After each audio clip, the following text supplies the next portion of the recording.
Yan, magandang araw mga kabunyog, mga kababayan. Kulik Soliman ang malupit sa katotohanan. Hang kapal po talaga ng muka nito ni Sara Duterte, no? Ano bang mas makapal sa muka? Adobe, bakal, ano bang masasabi niyo mga kabunyog, no? Marmol, o sabi ni Kabunyog Clarissa, marmol daw. Eh hindi, may mas matigas pa sa marmol. Ha? Asero. Alam niyo po kung bakit mga kabunyog, mga kababayan? Ha? 733 million ang hinihinging budget ni Sara Duterte sa 2026. So, alam niyo naman ang budget. Ano po yan eh? Isang batas yan. So, bawat departamento nanghihingi ng budget. No? Ngayon, wala namang masama na humingi ng malaking budget eh. No? Okay yun eh, di ba? Kung yan ay nagagamit ng tama, ha? Talagang napapatunayan na iyan ay tama ang paggastos, hindi nawawaldas, hindi ninanakaw, hindi kinukurakot. Kung ganon ang sistema, ay okay lang na humingi ng budget na malaki, no?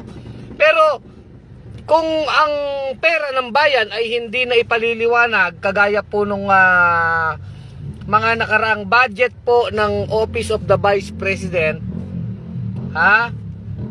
Yung pong opisina ni Sara, yung DepEd, ay kahit piso hindi dapat binibigyan, di ba? Ganun po yun eh. Dahil yan ay pera ng taong bayan. Ngayon, ang hinihinging budget ni Sara ay 733 million. Ha? 733 million. Ayun ang tanong eh. Laging tanong ng kababayan natin, no? Saan dadalhin yan? Ano ang mga project? Now, ang Kongreso po, again, meron po yung tinatawag na bukod sa paggawa ng batas tungkol sa budget, ang Kongreso at Senado, meron po yung tinatawag na oversight function. Ano po ibig sabihin nun?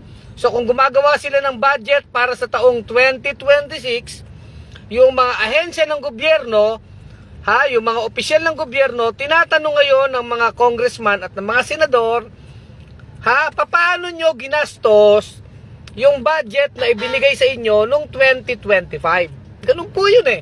Ang tawag po doon ay oversight. Ibig sabihin, chinecheck ng mga mambabatas saan napunta? Anong nangyari dun sa nakaraang budget na binigay sa inyo?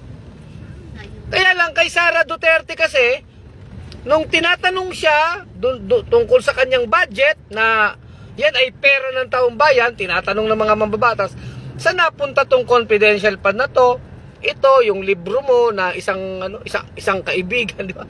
So maraming tanong, imbis na sagutin niya ng maayos, yung tanong ng mga mambabatas sa ngalan ng transparency, accountability, ay binabastos pa ni Sara Duterte. Binabastos niya. Eh pagka ganon, hindi lamang po mga congressman ang binabastos niya o mga senador.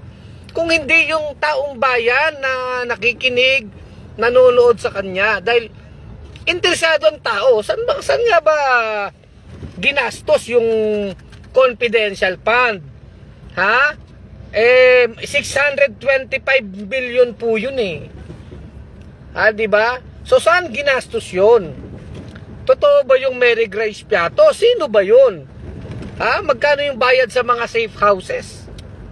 Di ba? So hindi sinasagot ni Sara Duterte. Ang sinasabi niya lagi, pinupolitika siya. Ha? Siya daw ay pinag-iinitan kasi politika. Hindi eh.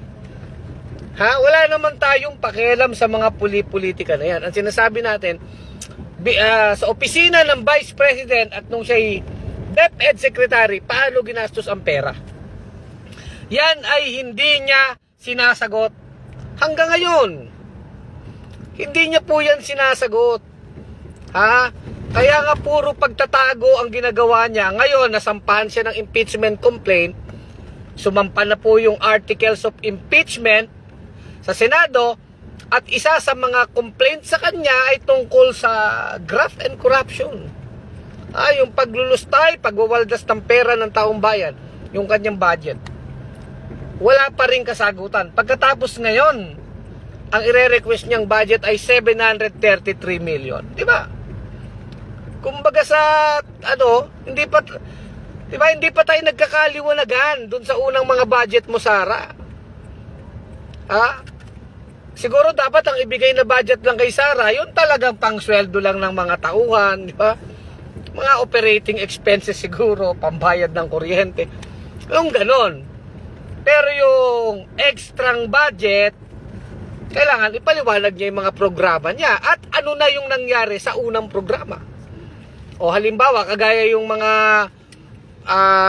isang programa daw para sa kabataan, o sinabi niya parang youth camp.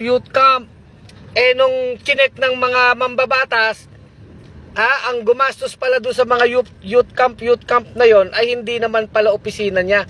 Kung hindi yung budget mula sa, I think sa Philippine Army o sa Armed Forces of the Philippines, di ba? Yun po, nabuking yun. Eh bakit sinasabi mong ang gumastos ay opisina mo? O ibig sabihin, hindi maliwanag sa napunta yung kwartang binadget nyo dyan. Eh hindi naman pala kayo gumastos. And yet nililiquidate nila. Ibig sabihin pinapalabas nila na ito'y nagastos na pero hindi naman pala.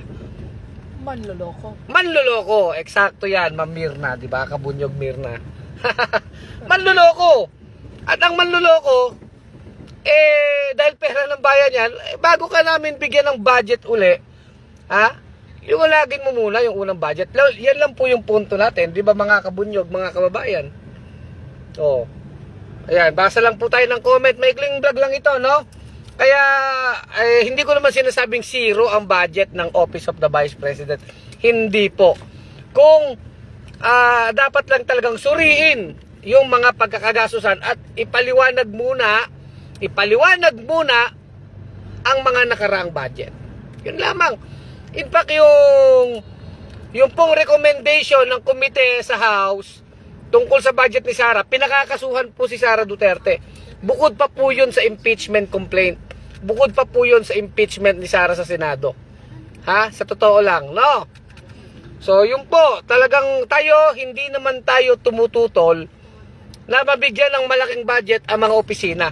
Pero ang gusto natin ay magamit ng tama yung budget at talagang mapakinabangan ng dapat pakinabangan. Hindi yung siya pa yung tapang-tapangan dyan. Ito ang utak kagaya kay Pusit, sabi ni Beth Peña, no? Tama ka dyan Ma'am Beth Peña, hindi yung papusit-pusit siya, ang labo niyang kausap, di ba? Kaya siya nabansagang pusit di ba? Sabi ni Benbar Aranas, bunyog, wala na bang katapusan? Mamatay na lang lahat ng Pilipino, hindi matapos-tapos ang bangayan. Hindi talaga matatapos ang bangayan, Benbar Aranas. Hanggat may mga magnanakaw, may mga abusado. Matatapos lang ang away natin kung titino ang lahat. Talagang ganun ang mundo ang gobyerno, di ba, Benbar Aranas? May mabuti, may masama. Hanggat may gumagawa ng katarantaduhan, may nagnanakaw, hindi tayo matatapos. Talaga magbabanggaan tayo. Dahil may problema sa gobyerno. May problema sa gobyerno. Eksakto na naman, Ma'am Mirna. 2 points ka na, ha? Diba? Kinaya ko na yung sabi ng taxi driver. Sabi, nagrarally kayo? May bayad ba kayo? Sabi ko, wala. Sabi niya, hindi naman kayo magrarally, di ba, kung walang problema sa gobyerno. Correct. Kaya yan ang paliwanag mo natin kay Benbar Aranas, di ba? Hindi to tungkol sa politika, tungkol to sa tama't mali. Nancy Sinisa, good evening po, Brother Kulek, salamat. Chito Marquez, maraming salamat. Kapal talaga, sabi ni Sonia Kerubin. Gaano kakapal po, Ma'am Sonia? Di ba? Gaano kakapal? Binabati natin ang ating mga kabunyog, Sir Jimmy De Vera ng May Kawayan, si Sir Arcel Anyes, alam ko mga suki natin, mga regular natin yan, ano? Naku, ba't di ko mabasa ibang mga comment dito, no? Paano ko babasahin ang mga comment nyo, no? Hindi nag-a-appear pero yan nga po. So, tignan natin kung pagbibigyan siya ng mga mambabatas dyan sa House, no? Pero para sa atin talaga accountability. Accountability. Anong ibig sabihin nun, mga DDS? Pananagutan. Napakasimpleng salita, no? Ano ibig sabihin ng pananagutan? Pera ng bayan, gamitin para sa mamamayan. Gamitin ng tama. Pag hindi ginamit ng tama, kayo ang tatamaan. Yun ang tinatawag na accountability. Diba? So, hanggang dito na lang ating vlog. Kulek Soliman, ang malupit sa katotohanan sa bunyog pagkakaisa, mga kabunyog, mga kababayan. Tuloy ang laban. Bunyog, bunyog, halikan na kasama ka.